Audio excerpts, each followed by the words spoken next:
Hello student. अच्छा student, आज हम जो है वो 17.5 का क्वेश्चन नंबर 9 करेंगे। ये वाला 8 तक मैंने आपको करा दी थे पहले। इसमें देखें, ये कह रहे हैं if function A and B. अब देखें, यहाँ से फंक्शन शुरू हो गए हैं। अभी तक यहाँ तक आपको 8 तक कोई फंक्शन का कोई आपको लफ्ज़ यूज़ नहीं किया उन्होंने। रिलेशन का लफ्ज़ तो यूज़ किया है और रिलेशन कुछ दिए भी थे पीछे, लेकिन अब यहाँ से वो फंक्शन का वर्ड यूज़ करना है। एफ एफ मतलब फंक्शन, ठीक है।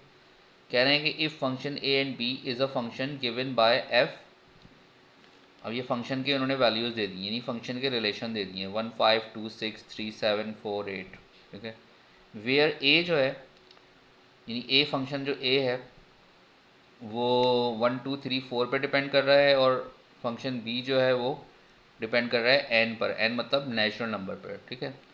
अच्छा, अभी तक ये इन्फॉर्म कर रहे हैं आपको। अब इन्होंने इनकी रिक्वायरमेंट क्या है वो आगे आपको पता चलेगी। वो कह रहे हैं कि write then write its domain. अब आपने इस फंक्शन की डोमेन बतानी है, को डोमेन बतानी है और रेंज बतानी है। तीन चीज़ें बतानी है, ये डोमेन, को डोमेन और रेंज, ठीक है। ये तीन चीज़ें बतानी है। उसके बाद वो कह रहे हैं also right the values of function 2 and function 4। Function 2 और फंक्शन 4 की आपको वैल्यू भी बतानी है। तो वो वैल्यू तो यहाँ नज़र आ रही है, यहाँ से भी हम देख के लिख सकते हैं। देखें फंक्शन 2 की वैल्यू क्या है। फंक्शन 2 की वैल्यू जो है वो 6 है। देखें 2 के साथ 6 आ रहा है ना, तो फंक्शन 2 की वैल्यू 6 हो गई। और फंक्शन एफ़ की वैल्यू क्या है, एफ़ की वैल्यू बता रहे हैं वो कि फंक्शन एफ़ की वैल्यू है 4, तो 4 के साथ 4 और 8 हो जाएगी, ठीक है। 4 और 8 और 2 और 6, ठीक है। ये तो वैसे ही जवाब अगर आप ओरली भी समझ में आ जाए तो आप बता देंगे, लेकिन हम सबसे पहले इसके अंदर फंक्शन बना लेते हैं, यानी कि उसको ड्रॉ कर लेते हैं, एक थोड़ी सी फिगर बना लेते हैं ताकि आपको और अच्छी तरह समझ में आ जाए। ए और बी का हम फंक्शन बनाते हैं पहले, ठीक है। तो चलें शुरू करते हैं सवाल। बाकी ये कि मैंने क्वेश्चन ये लिख लिया था पहले से, तो उसको सॉल्व करते हैं। ये देखें क्वेश्चन लिखा हुआ है मैंने। अच्छा, तो देखें इसमें ये कह रहे हैं कि ए और बी है। पहले हम ए और बी का फंक्शन बना लेते हैं। ए की वैल्यू हमें दी हुई है 1 2 3 4। तो सपोज़ मैंने एक फ़िगर बनाई, इस तरह की फ़िगर। ये आगे अभी आपके दो सवालों में और फिगर आएंगी। ये ए की फ़िगर बना ली मैंने। ए की वैल्यू मैंने लिख ली 1 2 3 4, ठीक है। और उसके बाद बी की वैल्यू उन्होंने बोला था कि एन है, तो बी का फंक्शन जो है हम बना रहे हैं। तो एन का मतलब है कि नेचुरल नंबर है, नेचुरल नंबर। और नेचुरल नंबर की कोई लिमिट नहीं दी हुई, तो हम उसको अनलिमिटेड कर देंगे नीचे तक जाके ना। तो नेचुरल नंबर शुरू होते हैं 1 2 3 4 5 6 7 8 9 और आगे तक जा रहे हैं, वो डॉट डॉट डाल सकती हैं। तो ये हमने एक फ़ंक्शन बना लिया है। ये फंक्शन की सिंबल है, ए टू बी फंक्शन है। फंक्शन कहते हैं किसी ऐसे सिस्टम को जिसमें काम पूरा हो जाए, यानी जो टास्क आपको दिया हुआ है वो काम अगर पूरा हो जाता है तो वो फंक्शन कहलाता है। एक फंक्शन होता है जैसे एक मशीन है जिसको एक कोई टास्क देते हैं हम, तो वो एक फंक्शन के तहत काम करती है और पूरा काम हमें निकल के आउटपुट दे देती है। या कोई किसी इंसान को भी हम कोई काम देते हैं और उसने वो काम एक फंक्शन के तहत, एक रूल्स एंड रेगुलेशन के तहत पूरा कर दिया, तो वो भी फंक्शन हो जाता है, ठीक है। इसके अलावा आप और मतलब एक मुकम्मल टास्क पूरा कर लेना, मुकम्मल काम पूरा कर लेना, वो एक फ़ंक्शन कहलाता है, ठीक है। अब हमें हमारी रिक्वायरमेंट देखें। पहली रिक्वायरमेंट उसने कही थी कि डोमेन बताने हैं, हमें इस फंक्शन के डोमेन बताने हैं। तो डोमेन हमें बताने हैं फंक्शन के। देखें इस फंक्शन की डोमेन मैंने बताया था कि डोमेन जो है वो पहला वाला नंबर होता है जी। किसी भी फंक्शन का, किसी भी रिलेशन का पहला जो नंबर होगा वो डोमेन होगा, ठीक है। तो आप ये सिंपल आप यहाँ पे लिख सकते हैं कि domain domain is equal to क्या आ रही है डोमेन। देखें 1 है, 2 है, 3 है, 4 है। ये तो डोमेन हो गई आपकी, यानी एक आपकी रिक्वायरमेंट ये पूरी हो गई, डोमेन। उसके बाद उसने पूछा था को डोमेन।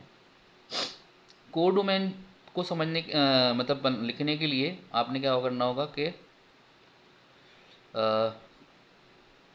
को डोमेन को आपने समझने के लिए इस फिगर को गौर से देखना होगा। देखें यहाँ पे वन का ताल्लुक किससे, 5 से, तो वन का ताल्लुक हमने कर दिया 5 से, ठीक है। टू का ताल्लुक किससे, 6 से, तो टू का ताल्लुक हमने कर दिया है 6 से। थ्री का ताल्लुक किससे, 7 से, थ्री का ताल्लुक हमने कर दिया 7 से, ठीक है। और फोर का ताल्लुक किससे कर दिया हमने, 8 से, फोर का ताल्लुक 8 से कर दिया, ठीक है।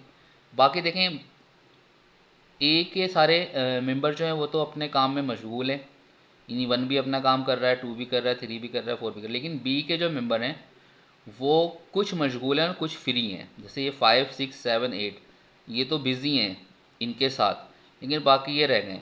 तो ये जो बाकी रहने वाले हैं सारे, और प्लस जो काम कर रहे हैं वो सारा कोर डोमेन होगा।